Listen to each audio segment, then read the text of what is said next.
Un matrimonio roto por la traición y la corrupción en Miami, y sus espejismos de perfección. Soy Marcos Rojas, el tipo que tienes envidia de seguir en Instagram. Esposo perfecto, empresario exitoso, dueño de 3 restaurantes en Miami Beach y amante de los atardeceres en la isla. O al menos esa es la versión que subo a las redes. La verdadera historia es más parecida a un reality editado por un psicópata. Mi esposa Sofía Valdés es la reina de los bienes raíces en Miami. La llaman la diosa del condo, porque vende apartamentos de lujo como si fueran chicles. Juntos, somos la pareja de oro. Ella vende casas a narcos y yo le sirvo tartas de atún en mis restaurantes. Nuestro amor es tan real como el bronceado de los turistas en South Beach.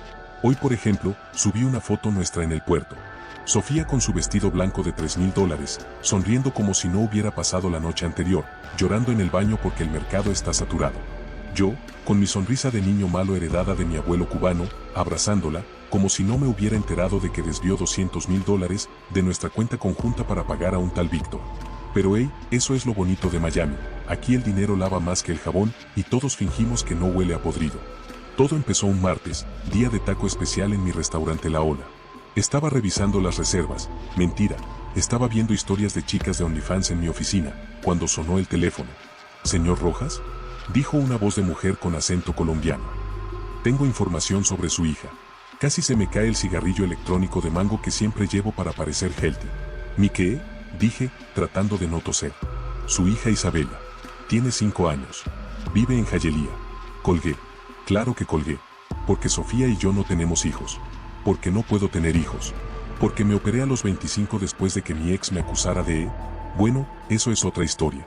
Pero luego llegó el mensaje, una foto de una niña con mis ojos y la nariz de Sofía. Y un mensaje, pregúntele a su esposa por el viaje a Cancún en 2018. En 2018, Sofía dijo que iba a una convención de bienes raíces en Cancún. Supuestamente los resultados fueron tan buenos que se quedó por unos meses haciendo negocios interesantes. Volvió con bronceado y una botella de tequila añejo. Yo me lo creí porque, ¿quién sospecha de una mujer tan segura como Sofía? Además, estaba demasiado ocupado coqueteando con la mesera de La Ola para preguntar. Pero ahora, 5 años después, esa niña me miraba desde la pantalla con mis mismos ojos verdes. Y Sofía, la reina de la mentira, estaba en su oficina del piso 40 del Brickell City Center, vendiendo un penthouse a un narco venezolano como si nada.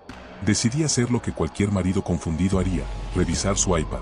Sofía tiene la costumbre estúpida de anotar contraseñas en su agenda costosísima. Encontré la del iPad en la página de noviembre de 2018, bajo cita dermatólogo. Clásico. Entre emails de clientes y fotos de casas que parecen búnkers de Putin, había una carpeta titulada V. Adentro, contratos de compraventa de terrenos en los Everglades, transferencias a una cuenta en las Islas Caimán y fotos de un tipo alto, rubio y con tatuajes de prisión, Víctor Volkov. En una foto, Víctor y Sofía estaban en un yate, sonriendo como socios, no como amantes. Pero lo que me detuvo fue el documento de un hospital privado en Cancún, certificado de nacimiento, Isabela Rojas Valdés. ¿Quién es Isabela? Le solté esa noche, sirviéndome un whisky en la terraza de nuestra casa. Ella ni parpadeó. La hija que no pudimos tener, dijo, mirando su teléfono. La tuve con un donante. No te lo dije porque sabía que te molestaría. ¿Y Víctor? ¿También es donante? Víctor es socio.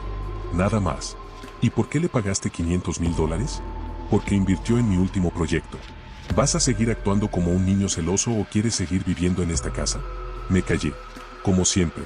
Porque Sofía tiene algo que me recuerda cuando era el niño de 15 años que robaba cervezas en la pequeña Habana y sentía miedo. A las 11 de la noche, subí una foto a Instagram, Sofía y yo en la playa, con el pie el amor verdadero sin límites. Ella le dio like al instante. Mientras, en mi mente, la voz de esa mujer colombiana repetía, pregúntele por Isabela. Y en el cajón de mi nochero, el certificado de nacimiento quemaba como una culpa. Ahora sé 3 cosas. 1. Sofía miente mejor que un político en campaña. 2. Esa niña existe, y alguien quiere que yo lo sepa. 3. Víctor Volkov no es solo un socio. Mañana iré a Hialeah. Y si esa niña realmente tiene mis ojos, juro que Miami arderá. Pero por ahora, brindo con mi whisky por el espejismo de la perfección. Al día siguiente, fui a Hialeah. No por la niña, claro, sino porque tenía una reunión con un proveedor de camarones. Al menos, eso le dije a Sofía. Mentirle a una mentirosa profesional es como jugar al póker con un espejo. Tarde o temprano, te delatan tus propios tics. La dirección que me dio la voz misteriosa era un apartamento en el 2.º piso de un edificio color salmón, con olor a frijoles negros y reggaetón a todo volumen. Toqué la puerta, y una mujer de unos 40 años, con rulos en el pelo y un vestido de Walmart, me abrió. ¿Marcos Rojas?, preguntó, mirándome como si hubiera llegado a venderle seguros. Sí. ¿Y ustedes? Mariana, la hermana de Isabela. Ah, claro, porque en Miami hasta los dramas tienen reparto secundario. Entré. En el sofá vi a la niña de la foto, Isabela. Tenía mis ojos pero la boca de Sofía, torcida en un gesto de desconfianza que solo heredan los hijos de padres que se odian. ¿Eres mi papá?, me preguntó, sin levantar la vista de un iPad lleno de stickers de unicornios. No, dije, mintiendo por inercia. Soy un amigo de tu mamá. Mariana me entregó una carpeta. Adentro, fotos de Sofía junto a una mujer embarazada en Cancún, facturas médicas y un contrato de servicios de maternidad subrogada firmado por Víctor Volkov como representante legal. Sofía nos pagó $50,000 por el bebé, dijo Mariana. Pero hace 6 meses dejó de mandar dinero. Isabela tiene asma. ¿Y? La interrumpí. ¿Qué quiere que haga? ¿Llevármela a Disney? Mariana se puso roja. Quiero que Sofía cumpla. O le digo a todo Miami que su hija oculta vive aquí. Salí sin responder. En el auto, revisé el contrato. Víctor no era solo un socio, era el dueño del útero que alquiló mi esposa. Esa tarde, fui al puente de Brickell. No por romanticismo, sino porque ahí es donde los empresarios de Miami vamos a pensar en cómo arruinarle la vida a alguien sin que nos vean llorar. Mientras fumaba un cigarrillo, porque olvidé el electrónico, vi a Sofía salir de un BMW negro. No era su auto. El conductor era Víctor, con sus gafas de sol de villano de Bond y una sonrisa que gritaba «Soy culpable». Lo seguí hasta un estacionamiento cerca del Miami River. Víctor le entregó una maleta. Ella le dio un sobre. Y entonces, en un movimiento que ni en Narcos se atreverían a poner, se besaron. No un beso de socios. Un beso de te extrañé, hijo de puta. Saqué el celular para grabarlo, pero un tipo con traje gris apareció detrás de mí. ¿Marcos Rojas?, dijo. Parecía salido de un anuncio de Colonia, impecable y genérico. ¿Sí? La detective Elena Cruz quiere hablar con usted. Claro, porque en Miami hasta la policía tiene estilo. La detective Cruz tenía una oficina en el Doral con vista a un estacionamiento de Walmart. Olía a perfume caro y mentiras baratas. ¿Sabe por qué está aquí?, preguntó, jugando con un encendedor de oro. Porque mi esposa me pone los cuernos con un rusito mafioso. No, porque su restaurante La Ola lava dinero para el cártel de Sinaloa. Me reí, no porque fuera gracioso, sino porque era verdad. ¿Pruebas?, dije desafiante. Tengo un testigo. Alguien que quiere negociar. Abrió una carpeta. Adentro, fotos de mi contador Ricardo, hablando con un tipo tatuado en Lidl Habana.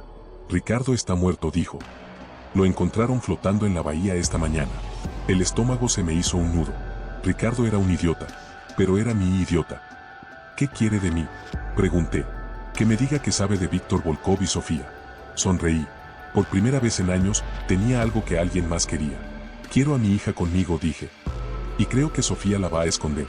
Ayúdeme, y le doy a Víctor en bandeja. Elena Cruz se recostó en su silla, me evaluó completamente. Tiene una semana. Esa noche, fui a La Ola a ahogar las penas en tequila. Pero en vez de paz, encontré a Lucía, la mejor amiga de Sofía, sentada en mi mesa favorita. Hola Marcos, dijo, bebiendo un mojito como si fuera jugo de naranja. Sofía me dijo que andas preguntando por Víctor. Lucía es abogada, pero debería ser actriz. Tiene una sonrisa que convence hasta a los jueces de que el cielo es verde. ¿Y tú qué sabes?, pregunté, sentándome frente a ella. Sé que Víctor no es socio de Sofía. Es su jefe. Bajó la voz. Ella le debe 2 millones. ¿Y si no paga pronto, Bueno, ya viste lo que le pasó a Ricardo. El tequila me supo a veneno. ¿Y por qué me lo dices? Porque me debes un favor, sonrió. De cuando te ayudé a esconder el cuerpo de ese mesero en 2019. Cierto. Miami no perdona, pero tiene memoria selectiva. ¿Qué quieres? Que me des el 10% de tus restaurantes. Y a cambio, te ayudo a enterrar a Sofía.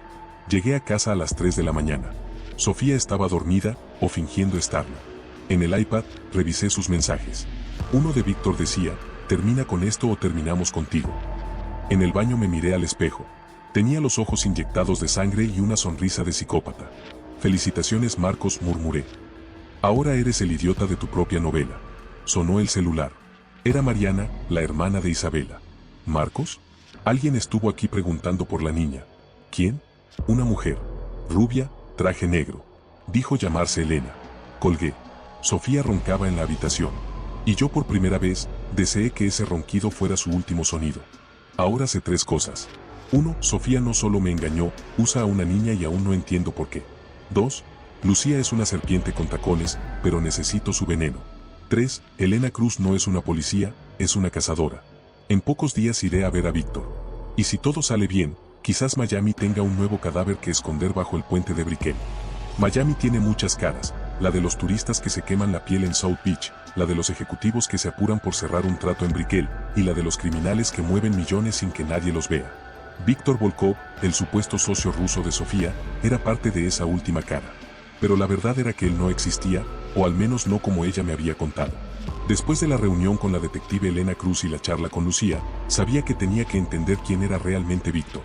No podía seguir siendo el idiota que pagaba cuentas sin saber a quién. Lo que parecía un socio de negocios era en realidad un fantasma con mucho poder en el bajo mundo de Miami.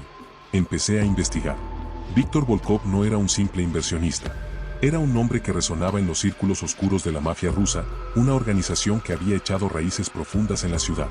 La mafia rusa en Miami no era solo un cliché de películas, era una red sofisticada de crimen organizado que manejaba desde lavado de dinero hasta tráfico de armas y drogas. Y Víctor era uno de sus operadores más temidos. Mientras más escarbaba, más me daba cuenta de que Sofía no solo estaba en deuda con él, sino que estaba atrapada en un juego mucho más peligroso de lo que imaginaba. Víctor no solo financiaba sus proyectos inmobiliarios, controlaba parte del dinero sucio que ella movía, y esperaba que ella cumpliera con ciertos favores para mantener esa relación. Una noche, recibí una llamada anónima. La voz al otro lado me advirtió que Víctor había ordenado eliminar a cualquiera que se interpusiera en sus negocios, y que yo estaba en la lista. No era solo un socio, era un jefe mafioso que usaba a Sofía como peón. La paranoia empezó a apoderarse de mí. Cada sombra, cada llamada sin identificar, cada movimiento extraño me recordaba que estaba jugando con fuego. Y mientras tanto, Sofía seguía actuando como si nada, vendiendo apartamentos y penthouse, y por supuesto, sonriendo para la cámara. Pero la verdad es que el socio que nunca existió era el más real de todos. Víctor Volkov era la sombra que controlaba mi vida, la cuerda invisible que me ataba a un destino que no elegí. Y ahora, con la detective Cruz pisándome los talones y Lucía jugando a 2 bandas, sabía que la única forma de salir de este infierno era enfrentar a Víctor. Pero enfrentarlo significaba entrar en su mundo, un mundo donde la traición y la muerte eran moneda corriente. Miami no es solo sol y playa, es un tablero de ajedrez donde cada movimiento puede ser el último. Y yo estaba a punto de hacer el movimiento más peligroso de mi vida. Pensé que lo peor que podía pasarme en esta historia era descubrir que mi esposa, Sofía, me había estado mintiendo sobre una hija secreta y que estaba en deuda con un mafioso ruso llamado Víctor Volkov. Pero no. Lo peor fue descubrir que había sido emboscado. Mi aliada en este infierno, la mejor amiga de Sofía, Lucía, estaba jugando en mi contra desde el principio. Y no solo eso, estaba en la cama de Víctor.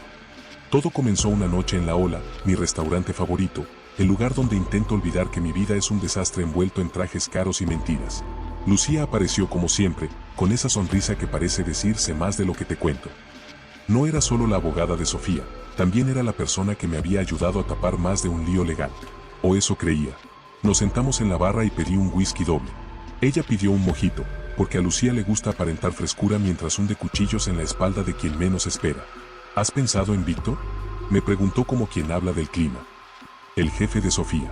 La palabra jefe me cayó como un balde de agua fría. Víctor era el verdadero dueño del juego, y Sofía solo una pieza más en su tablero. ¿Y tú qué sabes?, le pregunté. Lucía bajó la voz y se acercó a mí, como si fuéramos conspiradores en una película de espías. A Sofía se le termina el tiempo para el pago. El tequila me supo a veneno. Pero lo peor estaba por venir.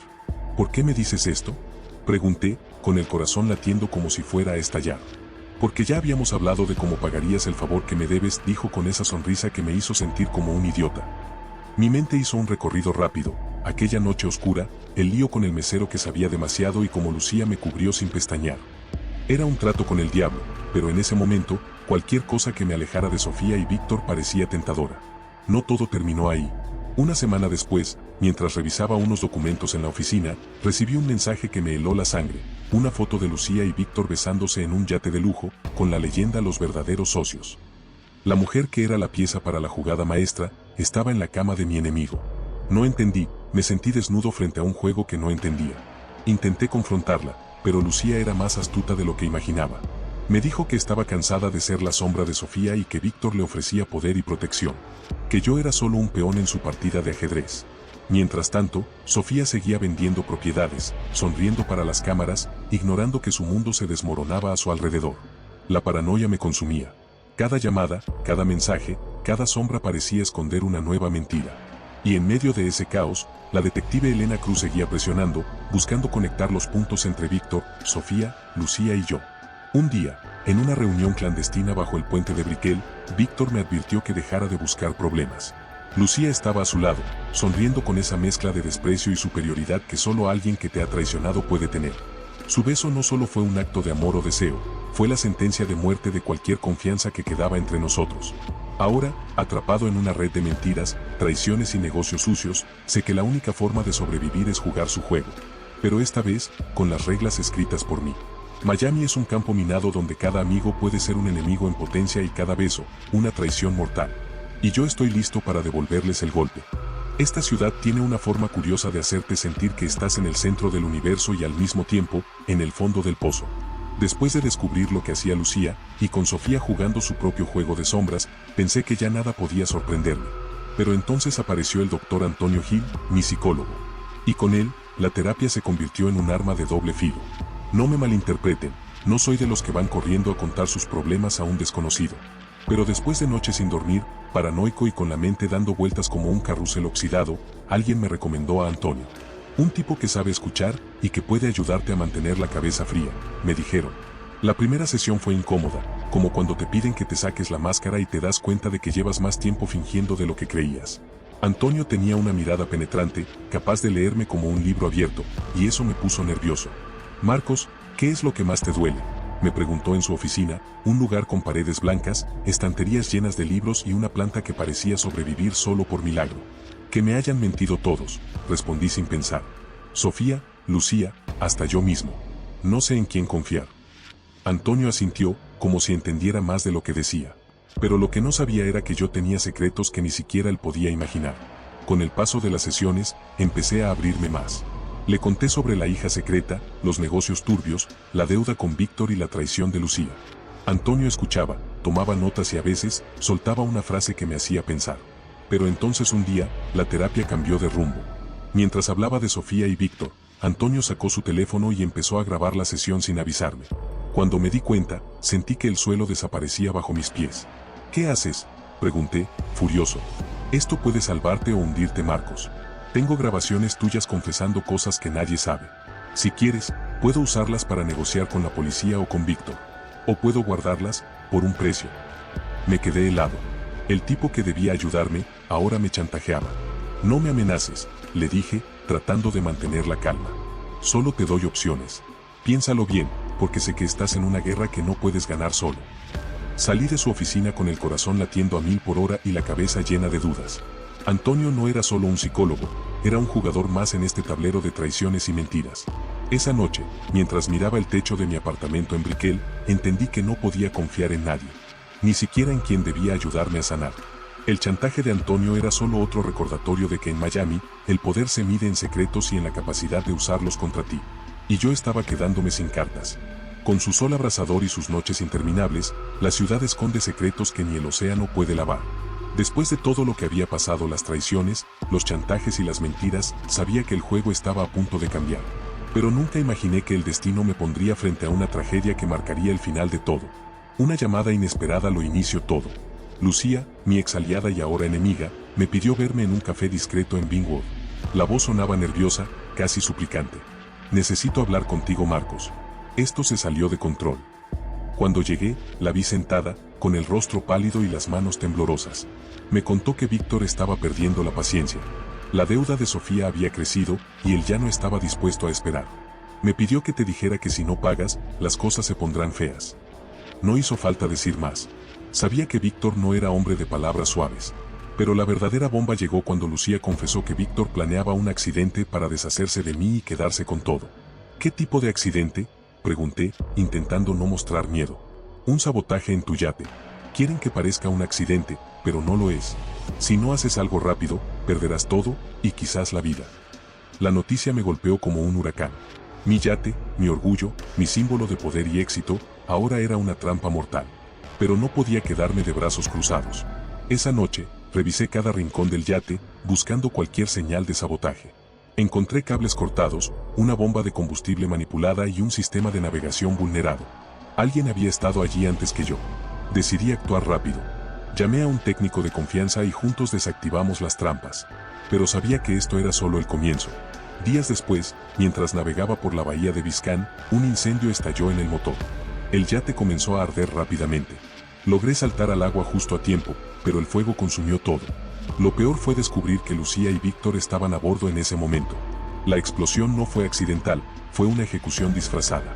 La policía llegó rápido, y las investigaciones comenzaron. Yo, cubierto de quemaduras y con el corazón destrozado, me convertí en el principal sospechoso. Víctor sobrevivió, pero Lucía no. Mientras luchaba por mi inocencia, Víctor me acusaba públicamente de intentar matarlos para quedarme con el control de sus negocios. El mundo que había construido se desmoronaba. La traición había llegado a su punto máximo, y yo estaba atrapado en medio de una tragedia que parecía escrita por un guionista sádico. Ahora, con la justicia mirándome de cerca y el fantasma de Lucía persiguiéndome, sabía que la única salida era enfrentar la verdad, por dolorosa que fuera. Miami no perdona, y yo estaba a punto de aprenderlo de la peor manera. Este nunca fue un lugar para los inocentes, y yo aprendí esa lección de la manera más dura. Después de la explosión en el yate, la muerte de Lucía y la acusación de Víctor en mi contra, mi vida se convirtió en una pesadilla legal y emocional. La justicia, o lo que en esta ciudad llaman justicia, no tardó en atraparme. Los días en la cárcel son largos y fríos, pero lo peor no es la falta de libertad física, sino la prisión mental que construí con cada mentira, cada traición y cada secreto que intenté ocultar. Me convertí en el prisionero de mis propias decisiones. El juicio fue un circo. Víctor usó todo su poder para hundirme, presentando pruebas manipuladas, testigos comprados y un relato que me pintaba como un criminal despiadado. El doctor Antonio Gil, el psicólogo que me chantajeó, testificó en mi contra, mostrando las grabaciones de mis confesiones. Elena Cruz, la detective que parecía querer justicia, terminó siendo parte del juego sucio, ocultando pruebas que podrían haberme salvado. Sofía desapareció justo antes del juicio, dejando atrás un rastro de mentiras y deudas impagables. Se llevó consigo a Isabela, ella era su salvavidas, la única pieza que mantenía a raya a Víctor. Con eso entendí por qué tuvo a la niña, solo era un comodín más en sus estrategias. Su nombre se convirtió en una sombra que me perseguía en cada sala del tribunal. Cuando el juez dictó la sentencia, supe que no solo me condenaban a años de prisión, sino a cargar con el peso de todo lo que había destruido. 25 años por narcotráfico, homicidio y conspiración. Una sentencia que era más un castigo por mis pecados que por mis crímenes.